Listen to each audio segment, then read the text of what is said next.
पहाड़ी लीडरों तुमसे बहर नहीं और गुज्जर लीडरों तुम्हारी खैर नहीं। देखिए, आज तक गुज्जर ने कोई अपना लीडर चुना ही नहीं, जो एक कड़वा सच है, जो कोई भी पॉलिटिशियन अपनी ज़ुबान से नहीं कहता। लेकिन मैं कह रहा हूँ कि गुज्जर ने आज तक अपना लीडर कोई नुमाइंदा चुना ही नहीं। लेकिन सवाल मेरा ये नहीं है, सवाल मेरा ये है कि आपने स्टेटमेंट तब क्यों नहीं दी जब दोनों कम्युनिटीज़ कोई किसी के खिलाफ भाषण दे रहे थे। अगर सियासी स्टेटमेंट सामने आके दी जा सकती हैं तो इस तरह से जब आपसी इख्तलाफात जब बनते हैं तो उस पर स्टेटमेंट क्यों नहीं सामने आके दी जाती। बीजेपी को मुसलमान जो है अछूत पार्टी समझता है कि नहीं जी, इसमें नहीं जाना, ये एंटी मुस्लिम है।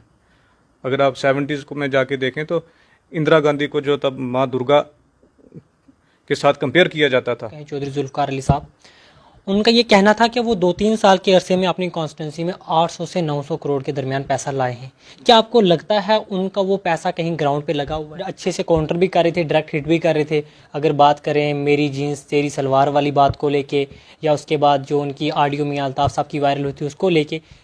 हाँ, गलतियाँ बिल्कुल मेरे से गलतियाँ हुई थी। मैं ओवर कॉन्फिडेंट था, जिसकी वजह से मैं हारा। और दूसरा मेरा और एक बीजेपी प्रेसिडेंट रविंदर रैना साहब का एक जो पिक्चर वायरल हुई, उसी पे लोगों ने मुझे हराया था। एक बाहुबली होता है 2-4 पंचायतों पे, सियासी ठेकेदार जिसको कहते हैं, वो लोगों को डराता है, धमकाता है, पर्चे लगाता है, उसका बोलबाला होता है, उसका दबदबा होता है।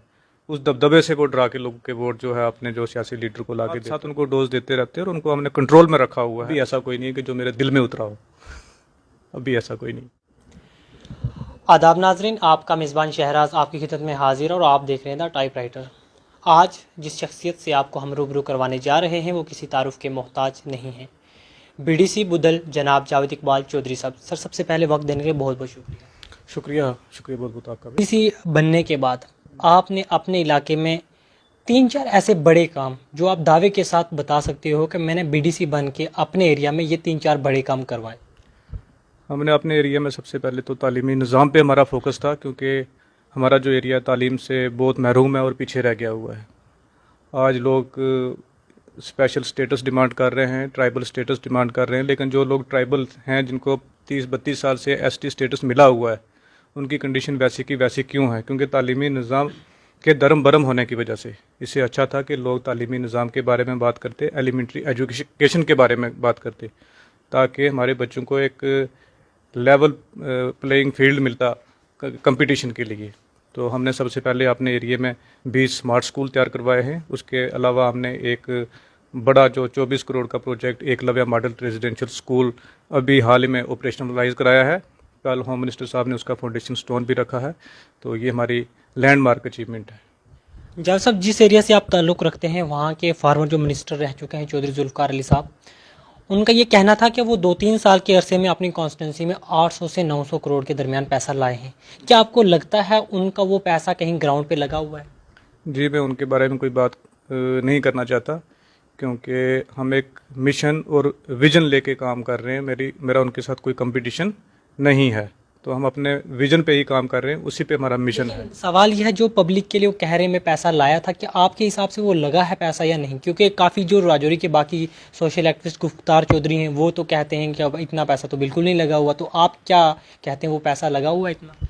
देखो, पैसा लगा, पैसा लगना चाहिए बेसिक चीज़ों पे, तालीम पे पैसा लगना चाहिए था, हेल्थ इंफ्रास्ट्रक्चर पे पैसा लगना चाहिए था।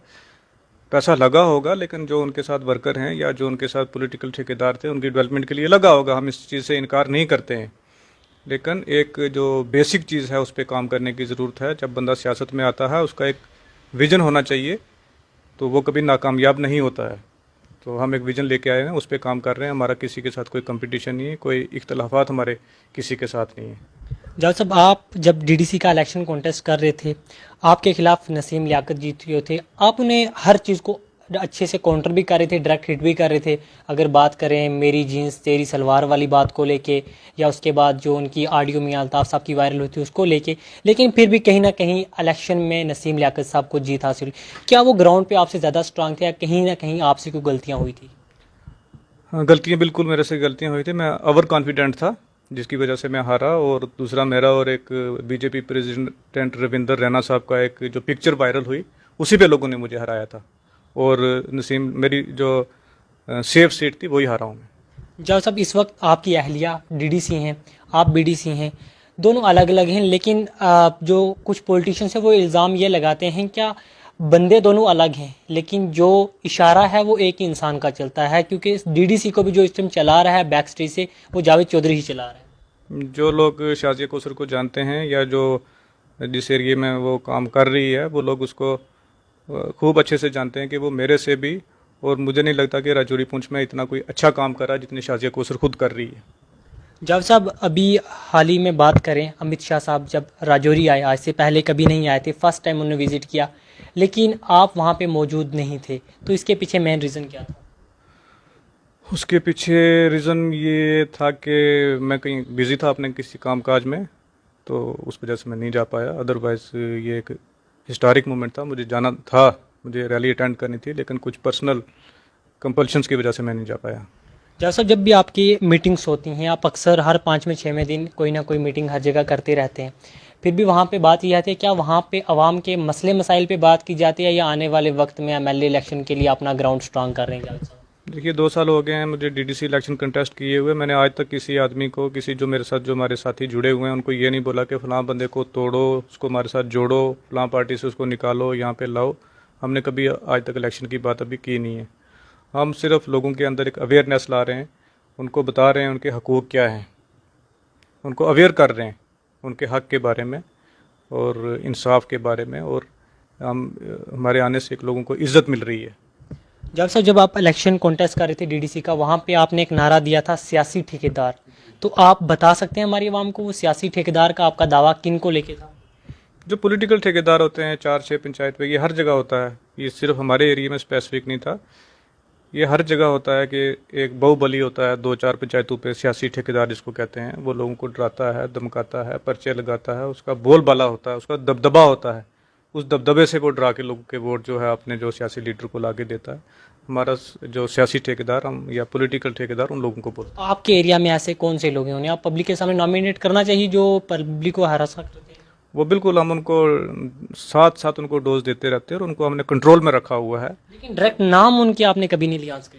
देखिए उसके लिए ये है कि उनकी बरादरी है, उनकी रिश्तेदारी है, बहुत सारे लोग जो हैं उनके साथ जो हैं वो उनकी जो रिश्तेदारी में हैं या उनकी जो अच्छे लोग भी हैं, तो इसलिए हम उनका नाम लेके उनको डिसअपॉइंट नहीं करना चाहते। जो एसटी पहाड़ी की कंट्रोवर्सी थी, उस पे जो पहाड़ी लीडर हैं और एसटी के पहाड़ी के लीडर बहुत से सामने आके बातचीत कर रहे थे, लेकिन जो एसटी कम्युनिटी के लीडर थे वो सामने नहीं आए। अब जब कल अमित शाह साहब का दौरा ख़त्म हुआ, सोशल मीडिया पे एक शेर बहुत ज़्यादा ट्रेंडिंग में है, वो कुछ इस तरह से है, क्या पहाड़ी लीडरों तुमसे बहर नहीं और गुज्जर लीडरों तुम्हारी खैर नहीं। तो आखिरकार जो गुज्जर कम्युनिटी के लीडर हैं, पब्लिक का कहना है, वो पब्लिक के राइट्स के लिए सामने क्यों नहीं आए? देखिए जो आप गुज्जर लीडर किसको कहते हो, कौन है? गुज्जर कम्युनिटी से ताल्लुक़ रखता है, जो गुज्जर पब्लिक कम्युनिटी की आवाज़ रेज करता है। देखिए आज तक गुज्जर ने कोई अपना लीडर चुना ही नहीं, जो एक कड़वा सच है, जो कोई भी पॉलिटिशियन अपनी ज़ुबान से नहीं कहता, लेकिन मैं कह रहा हूँ कि गुज्जर ने आज तक अपना लीडर कोई नुमाइंदा चुना ही नहीं। अगर आप एक्स लेजिस्लेचर की बात कर रहे हैं तो एक्स लेजिस्लेचर जो हैं उनके अंदर पहाड़ियों की इन्वेस्टमेंट है, पहाड़ियों ने ही उनको बनाया है। जैसे चौधरी जुल्फ़िकार साहब हमारी कॉन्स्टिट्यूंसी से जीतते रहे हैं, 24,000 वोट उन्होंने लिया है, मुझे लगता है कि उसमें से 12,000 वोट जो है पहाड़ी लोगों ने दिया हुआ है। गुज्जर ने आज तक अपना लीडर चुना ही कोई नहीं। जैसे पहाड़ी जो अपना लीडर छाती ठोक के कहते हैं हाँ जी इकबाल मलिक हमारा लीडर है, पीछे पूरी बरादरी उसके खड़ी होती है, गुज्जर बरादरी ने आज तक अपना लीडर ऐसा कोई चुना नहीं।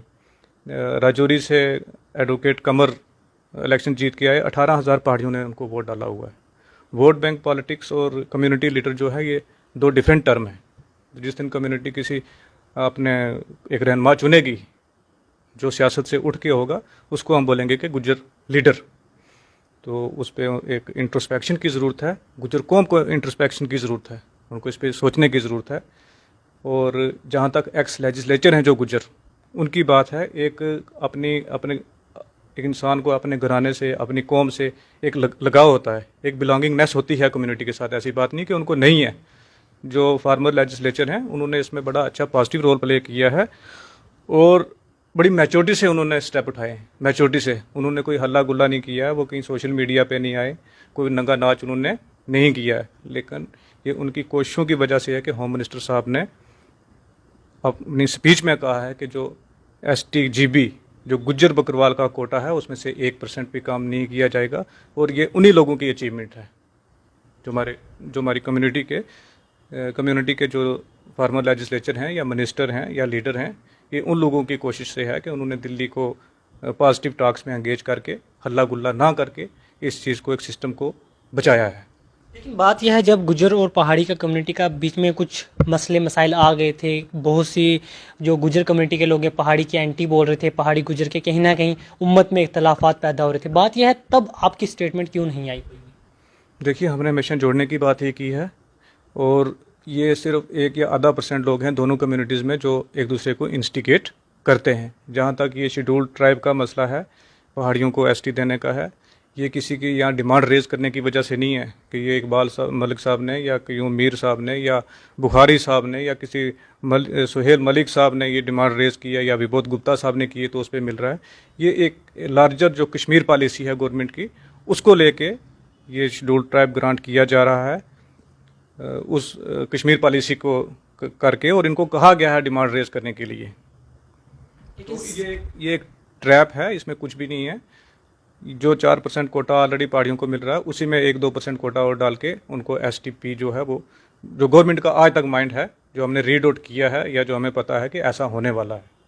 लेकिन सवाल मेरा ये नहीं है, सवाल मेरा ये है कि आपने स्टेटमेंट तब क्यों नहीं दी जब दोनों कम्युनिटीज़ कोई किसी के खिलाफ भाषण दे रहे थे? अगर सियासी स्टेटमेंट सामने आके दी जा सकती हैं तो इस तरह से जब आपसी इख्तलाफात जब बनते हैं तो उस पर स्टेटमेंट क्यों नहीं सामने आके दी जाती? हमने दोनों कम्युनिटीज़ को जो है वो अमन की और भाईचारे की अपील की है, और करते रहे हैं और करते रहेंगे। लेकिन सर, सोशल मीडिया के हैंडल से तो आपकी ऐसी कोई स्टेटमेंट सामने नहीं आई। सोशल मीडिया हैंडल से कि मेरा उतना वजूद नहीं है कि मैं आगे रजौरी पूंछ का कोई बड़ा लीडर हूँ और आके अपील करूँगा। अभी पब्लिक ने वैसा ठप्पा मेरे पे नहीं लगाया। मैं एक लोकल बॉडी का छोटा सा नुमाइंदा हूँ। अपनी जो मेरी जुरिस्डिक्शन है उसमें हमने किया है, और वहाँ पे ऐसा कुछ भी नहीं हुआ है। वहाँ हमारे गुज्जर पहाड़ी दोनों तबके जो हैं इत्तेफाक से और प्यार से रह रहे हैं। आने वाले वक्त में आप एमएलए का इलेक्शन कॉन्टेस्ट करेंगे और आप पे कुछ और इल्ज़ामात जैसे लगाए जाते हैं कि ये बीजेपी के प्लांटेड हैं राजौरी में, तो इस पे आपका क्या कहना है? आज तो सभी रजौरी पूंछ में बीजेपी के प्लांटेड ही हैं। आज गुज्जर भी बीजेपी की तरफ देख रहा है, पहाड़ी गुज्जर सब मिलके बीजेपी, मतलब जिनको बीजेपी ने प्लांट करके भेजा है। ये इल्ज़ामात लगते रहते हैं। वो तो वक्त बताएगा कि बीजेपी का कौन है और कौन नहीं है। सभी पार्टियां एक जैसी होती हैं। जैसे आज अब बीजेपी को मुसलमान जो है अछूत पार्टी समझता है कि नहीं जी इसमें नहीं जाना, ये एंटी मुस्लिम है। अगर आप 70s को में जाके देखें तो इंदिरा गांधी को जो तब माँ दुर्गा के साथ कंपेयर किया जाता था, ठीक है, उसको ज़्यादा हार्ड लाइनर और फंडामेंटलिस्ट समझा जाता था। तब मुसलमान कांग्रेस को भी ऐसे देखता था। और 20 साल बाद क्या हुआ, 30 साल बाद क्या हुआ कि लोग कहते थे कि कांग्रेस मुसलमानों की पार्टी है। ऐसे ही 15-20 साल बाद के ये सिनेरियो भी चेंज हो जाएगा। अगर आप लेजिस्लेचर बन जाते हैं तो आप कौन सी पार्टी के साथ जाना पसंद करेंगे? ये अभी मेरा कोई फोकस इलेक्शन पे या लेजिस्लेचर बनने पे नहीं है। हम एक विजन के ऊपर काम कर रहे हैं, एक मिशन के ऊपर काम कर रहे हैं। अगर वो अचीव हो जाता है हमारी वही कामयाबी है।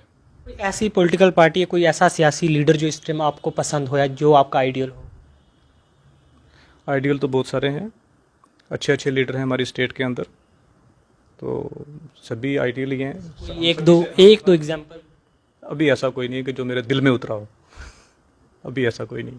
तो आने वाले वक्त में राजौरी और पुंछ की आवाम के लिए आपको कोई खुसूसी पैगाम?